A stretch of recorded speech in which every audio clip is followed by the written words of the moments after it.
So there's a couple of different emergencies that we see very, very, very commonly through the emergency service. Perhaps the most common phone call that we get, other than pets ingesting things that they shouldn't, is a broken toenail. Whether the dog, typically dogs more than cats, but typically the dog either caught the nail on the carpet or in between the deck boards, etc.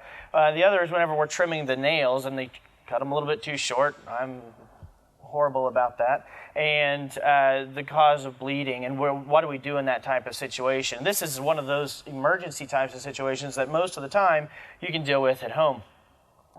The big thing to remember is always cut beyond the pink vessel. If you've got dogs that have light colored or white toenails, if you'll look on the nail itself, towards the end of the nail, it turns from a pink to just all white. And you can cut all the way up to that pink, but you don't want to encroach in that pink. That's where the blood vessel comes through that nail, and with that blood vessel comes also a nerve, and that's why your dog pulls away pretty rapidly whenever you cut that short. The downside of that, which I've experienced because I have a black Labrador Retriever, is black toenails aren't nearly as easy because you can't see the vessel. So that takes a little bit more just with experience. The important thing is if you keep control of those nails, if you keep cutting them, the quick won't grow out so far. So basically managing them by routinely clipping their nails will help it where the quick doesn't grow out quite so far. But what happens if you do quick? And what happens if they do start to bleed? A couple of easy things you can do. What we're going to try to do is help form a clot on the end of that toenail. The easiest thing to do is get a little bit of cornstarch, pinch it between your fingers, and put it right on the end of that nail and hold it there. That helps form a small blood clot. That blood clot then will help at least maintain what we call hemostasis, or stop bleeding, maintain that for a few minutes while the body then forms a good clot. The problem is, again, if you have Labradors like mine, is the first thing they want to do is they want to pull back and then they go run through the house on your white carpet with their bloody toenail. So the big thing is also keeping your pets quiet. So either laying there, giving them a treat if they're food motivated, just sitting there petting them, etc., keeping them calm so they don't feel the desire to run through the house. So if that doesn't help, and the other problem is the dog thinks that you've now made a very nice gravy with the blood and the cornstarch, and they try to lick it off of their feet, is you can use flour as well. But the other thing you can use is a bar of soap. So just use a regular bar of soap, and you actually just kind of turn the nail into the soap, and that'll actually help form a blood clot on the end of that as well. Again, after any of these times that we try to stop the bleedings, you want to keep them calm, you want to keep them quiet for probably 5 to 10 minutes. That will help get them form the blood clot. Last but not least, and this is the importance of having a first aid kit at home, and I've had to go and resort to this measure several times on my own dogs, is to make a bandage to put over the foot. Now, the bandage that we're making isn't to stabilize a fracture. It's not meant to be long-term, etc. We're just looking to put pressure on this toenail and to try to stop the bleeding and also try to prevent the mess through the house.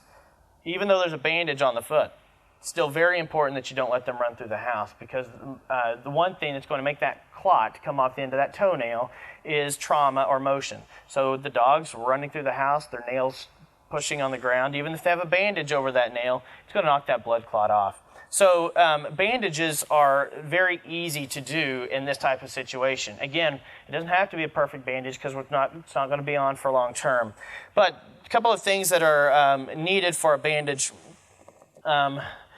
First is just some regular gauze. You can get 4x4 gauze squares in large bulk packages at the drugstore. So you can use these. The other thing you could use is the non-adherent bandages that you can get as well. Sometimes those are nice because they don't stick to the clot, and then when you pull the gauze off, the clot comes with it. So the non-adherent bandages are nice as well. The second part that's also involved is some type of what's called cotton wrap or cling or something of that nature. This is good for a couple of reasons. We'll talk about those in a minute, but for a bandage it's very important. And then finally what we use called vet wrap or cling wrap or something of that effect. It's just a nice elastic type of bandage material that sticks to itself. Unlike an ace bandage, you don't have to put one of those metal clamps on there, worry about the dog eating it, etc. And this, again, is readily available at a lot of your pet stores as well. So in order to do a bandage and to make an adequate bandage, first of all, Jerry, this is Jerry, by the way, he's our mannequin that we work with. you keep your pet calm, or you get them calm first of all. And then what you end up doing is it doesn't have to be right on the nail. It could be, any of these nails could be affected because your 4x4 gauze is big enough to cover the whole entire foot for most of the dogs. So you put the gauze over the end of the foot, and then what you do is you want to just wrap the cotton wrap or the cotton gauze around the foot. Again, it doesn't have to be pretty. Now, when we're wrapping the foot, we're not securing it for takeoff. We have to really just lay it on there gently. If you tow it too tight, seriously, you could cut off the circulation. So we don't want to be too aggressive, but you want to have it on there snug. Even with Jerry here, this bandage is slipping a little bit off the end of the toes, but again, it's not a long-term bandage. That's the important thing. Don't go through 3 or 4 bandage attempts, keep tearing it off because it doesn't look pretty enough. That's not the point. I've got a pair of bandage scissors here. These are nice because they've got a nice blunt edge on them, and they're safer, especially if you have a dog that's moving around. You don't want to go to them with some type of construction scissors or something like that, that then you're left with a laceration in addition to a toenail that's torn. So it's nice. You can buy the inexpensive bandage scissors. You don't have to get to the top of the line. Hopefully you won't be using it a lot. Then the next thing is use the cling or the vet wrap then to go on top of the bandage, and this is going to be your next layer.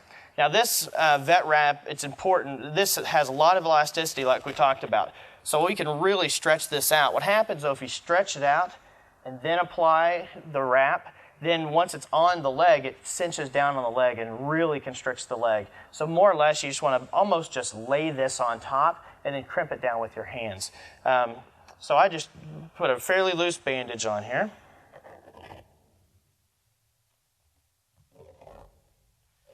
And again, I'm not making it pretty at all. I wouldn't send your dog home like this. But just enough to stay on there. And this stuff, you can either cut it with scissors, but you can rip it with your hands as well. It's not difficult to rip. And then I just crimp it down on the foot like that, okay? And there's an effective bandage, okay? What you want to do, they're equivalent to their wrist joint. If you can make the bandage go up above that wrist joint, it tends to hold the bandage on just a little bit better. Okay.